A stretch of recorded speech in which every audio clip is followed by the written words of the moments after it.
Hi guys! Tara, let's go to a magical frozen kingdom, Lake Shikotsu. Going to New Chitose Airport, sumakay kami ng Peach Airline. At dahil first time namin sa Hokkaido, kumuha kami ng charter service. Yun ay ang Travel Extra. The festival is just along the lakeshore, so expect ang mahangin at super cold weather talaga. Nung nagpunta kami, -16 ang temperature, pero it feels like a -30 dahil sa hangin.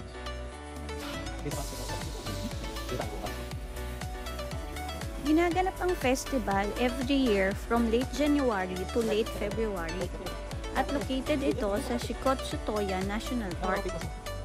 Ang entrance fee is 500 yen. Meron ding mga restaurant sa area to keep you warm.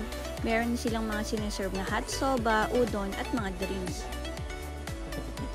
Nasa 40 minutes din ang binyahe namin using a private car from New Chitose Airport. Pero pwede rin naman kayong mag-bus. It will cost you around 1,000 yen at every 3 hours ang biyahe nila. Pero kung manggagaling naman kayo ng Sapporo, 1 hour and 10 minutes naman ang biyahe nyo.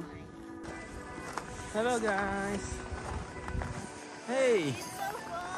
During the festival, gumagamit sila ng tubig mula sa lake to create a huge and stunning ice sculptures.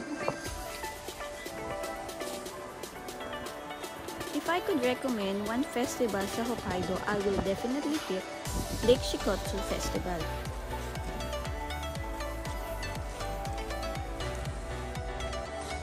Sobrang solid talaga sa ganda nitong Lake Shikotsu at masasabi ko na isa ito sa mga highlights ng Hokkaido trip namin.